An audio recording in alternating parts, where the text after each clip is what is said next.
స్వయాన ముఖ్యమంత్రి గారు బామర్ది సినిమా యాక్టర్గా ఉండినప్పుడు, ఎమ్మెల్యేగా ఉండినప్పుడు మీరు అడిగిన ప్రశ్న ఈ రాష్ట్ర ప్రజలు ఆలోచించదగ్గ ప్రశ్న. సినిమా టికెట్లను పెంచుకునే విషయంలో మా ప్రభుత్వంలో కూడా సుదీర్ఘంగా చర్చ జరిగిన తదుపరి మల్టీప్లెక్స్లలో ఈ రేటు ఉండాలి, సాధారణ థియేటర్లో ఈ రేటు ఉండాలి అని ఆనాటి ప్రభుత్వం సినిమాటోగ్రఫీ మంత్రి గారు పేర్ని నాని గారి ఆధ్వర్యంలో ఓ పెద్ద డెలిగేషన్ వచ్చి ఆనాటి ముఖ్యమంత్రి గారు జగన్మోహన్ రెడ్డి గారిని కలవటం, వాళ్ళు అభ్యర్థించడం.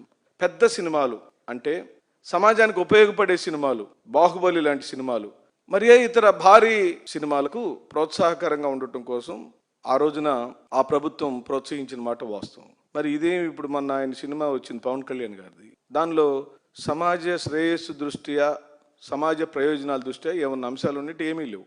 రక్తపాతం ఉంది, చంపుకోవటం ఉంది, నరుక్కోవటం ఉంది. దానికి ప్రభుత్వం రేట్లు పెంచింది, అంటే ప్రభుత్వం ప్రోత్సహించింది. ఇప్పుడు దాకా నా ప్రెస్ మీట్లో నేను చెప్పిన అంశాలే హత్యా రాజకీయాలు, హత్యలు, మానభంగాలు, మర్డర్లు, రక్తం.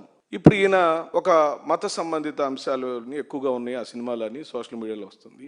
ఆ సినిమా రిలీజ్ అయితే కానీ దానిలో ఏమేమి అంశాలు ఉన్నాయో, దానికి ఎందుకు ప్రోత్సహించాడో, వాళ్ళ అల్లుడని వాళ్ళ బావమర్దని ప్రోత్సహించాడా, నిజంగానే ఏమన్నా విలువలు ఉన్నాయని చూద్దాం. ఏదేమైనప్పటికీ సామాన్యుడికి సినిమా అందుబాటులో ఉండాలని వైసీపీ కోరుకుంటుంది. అదేనండి మన ప్రభుత్వం, ఆంధ్ర రాష్ట్ర ప్రభుత్వం పూర్తిగా లైక్స్ డిస్లైక్స్.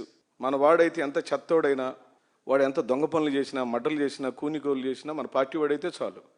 మన పార్టీ వాడే ఏం చేసినా పర్లా.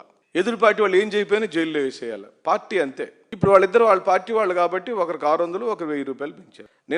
నేను మళ్ళీ రిపీట్ చేస్తున్నాను, సాంకేతిక పరమైన, ప్రజా ఉపయోగకరమైన, సమాజ ఉపయోగకరమైన, మెసేజ్ ఓరియంటెడ్ సినిమాలకు ప్రోత్సాహాలు ఇవ్వటం అనేది సర్వసాధారణం. దాన్ని వైలేషన్ జరుగుతుంది. అధికార దుర్వినియోగంలో అది ఒక అంతర్భాగమే. ఇప్పుడు పవన్ కళ్యాణ్ గారు డిప్యూటీ ముఖ్యమంత్రి కాబట్టి 1000 రూపాయలు, ఈయన అల్లుడు బావమర్ది కాబట్టి, ఎమ్మెల్యే కాబట్టి ఈయనకు 600. లోకేష్ బాబు సినిమా తీస్తే ఆయనకు 1500 అయింది.